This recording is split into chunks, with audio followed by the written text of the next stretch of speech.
those plugs look pretty gross. The front one up here on the passenger side's really tight. I want to pull all the spark plugs out. Do a crank and compression test and pull my fuel pump off of this 1953 Buick Nailhead 322. This guy here is being stubborn.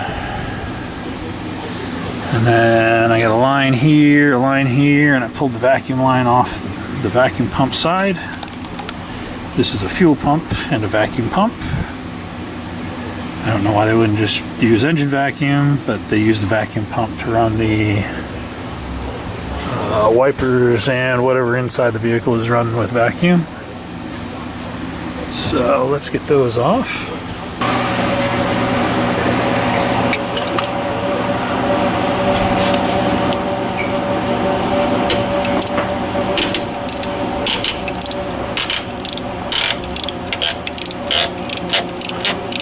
That seemed a lot tighter than it needed to be.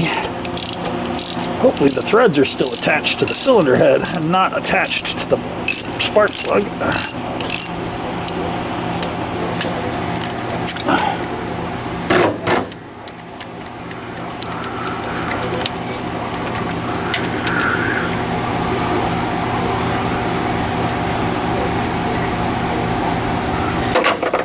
I sprayed it with WD-40, thinking that maybe it would help loosen it up a little bit. So let's get these four out over here.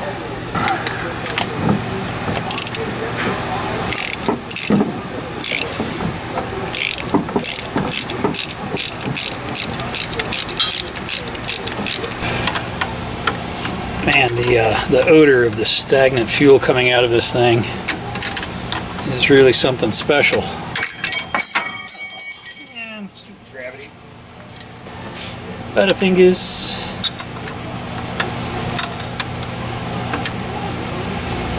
We have a hard air line, a vacuum line,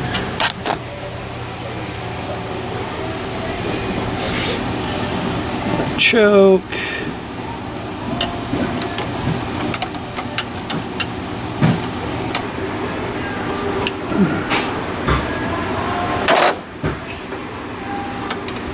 but that's a fuel filter. It's probably plugged solid. Wonder where I can find one of those. Wonder if I can find one of those.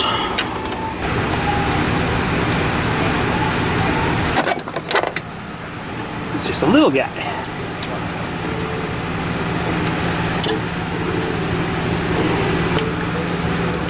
Alright, this is going to take a minute. I'm going to have to wrench these all the way off because they're so gooey. What is that?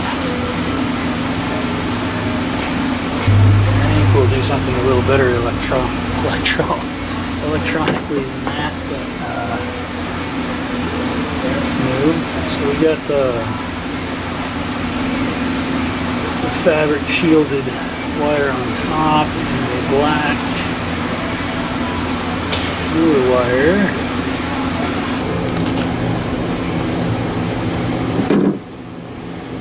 Not entirely sure what that is. Electrical connector of some sort.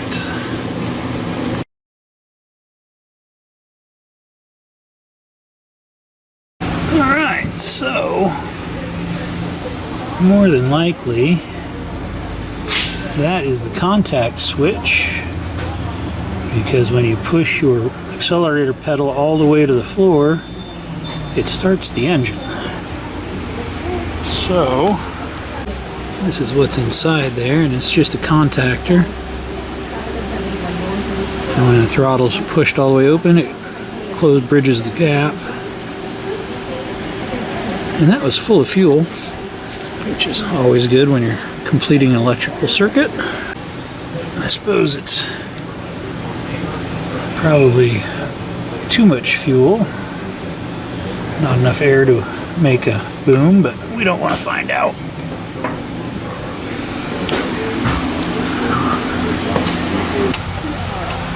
Let's see if our engine is free.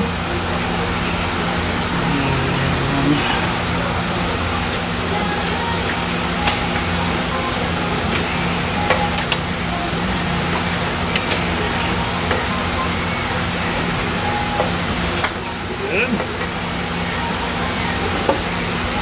Fuel pump still works.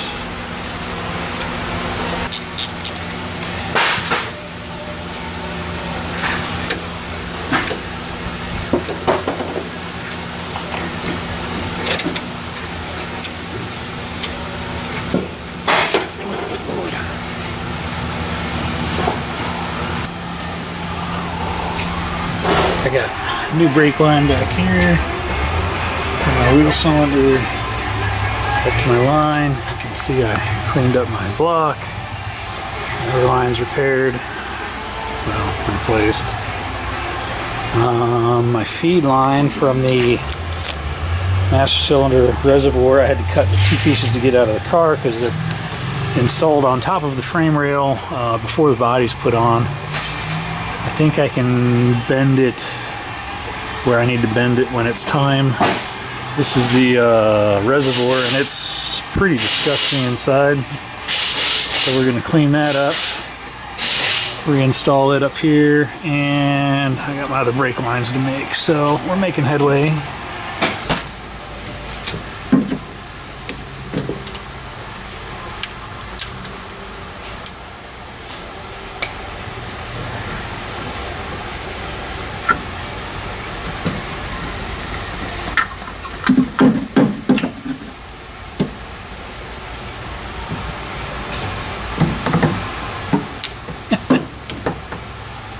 Wow.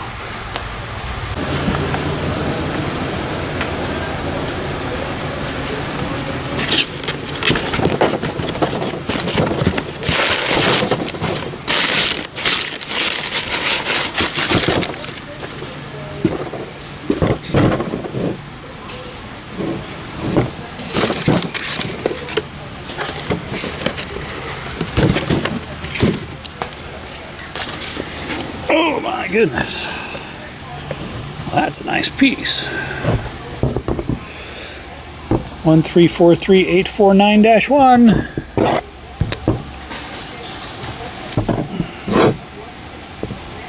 I like it.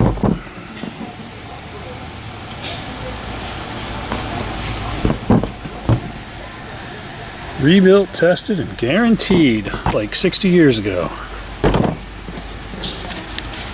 Do not lubricate. This has been done at the factory. Too much lubrication can upset the seal and cause leaks.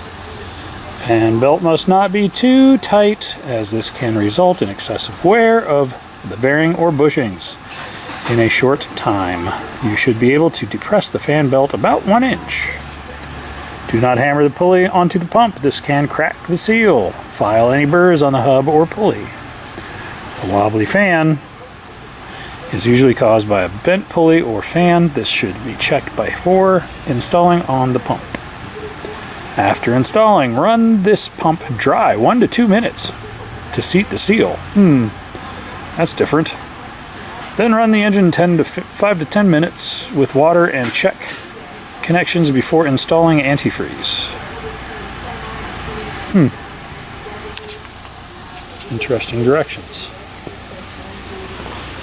Let's put our rebuilt pump on this bad boy with our new bolts.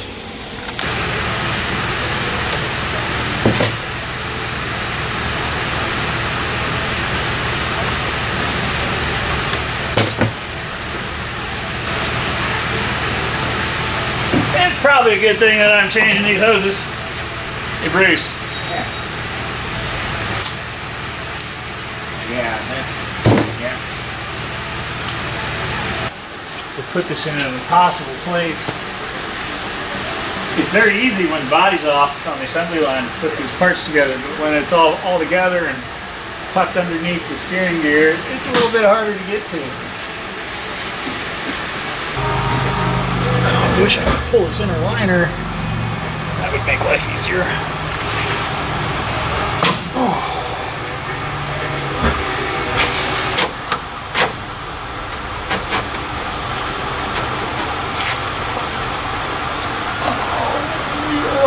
other side of the brake pedal, aren't you? That's difficult.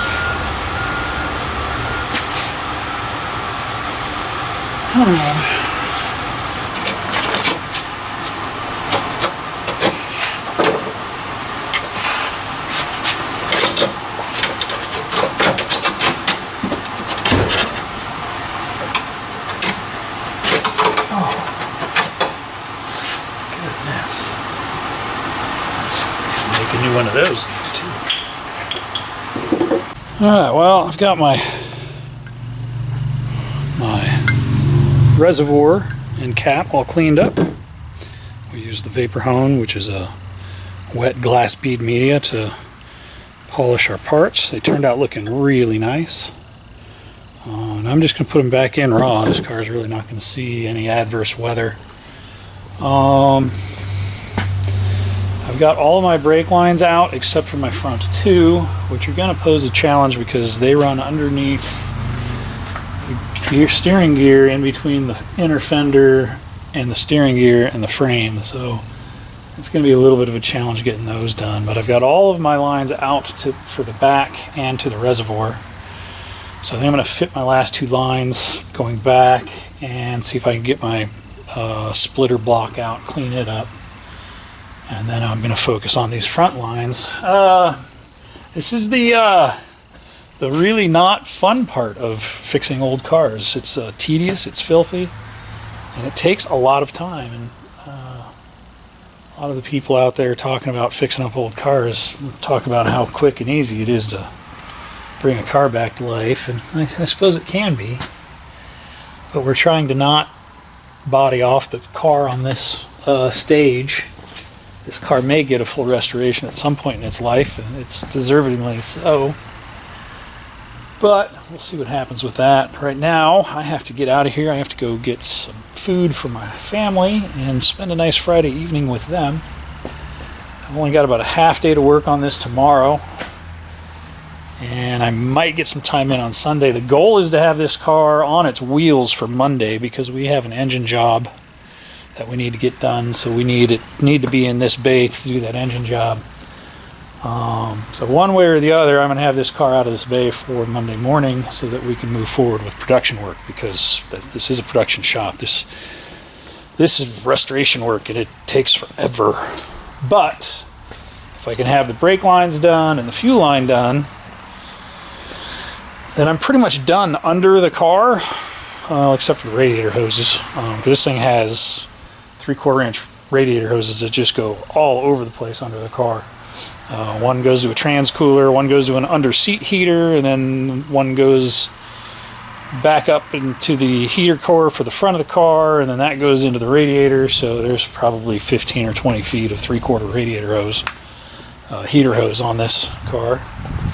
And you could see how crumbly and rotten that stuff was because it was just crumbling in my hands. So we'll replace all of that, although I'm thinking about bypassing the under seat heater because I'm not sure the integrity of that heater core is any good, and realistically I'm not sure the other heater core is any good. So I'm kind of want to pressure test those, and maybe I need to pull them and run them through the ultrasonic cleaner and pressure test them. That would probably be the best thing to do. We'll see what we want to do with those. That wasn't on the list of things for me to get done right now, but it probably will be because all of this stuff has to get done. Moving on to taking a break. I'm going to go home. See you guys in a little bit. Well, you'll see me before I see you.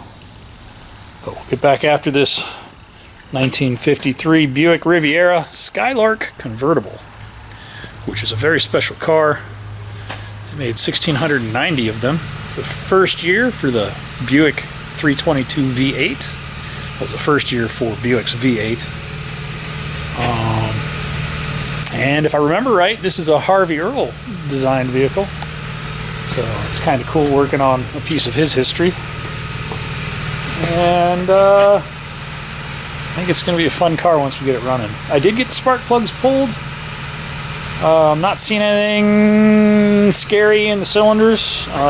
They The plugs were severely carbon fouled, which I'm not surprised considering what we saw in the fuel tank. So, carb and fuel pump, get those done. We got some time tonight to work on those over at the other shop. She's coming along piece by piece.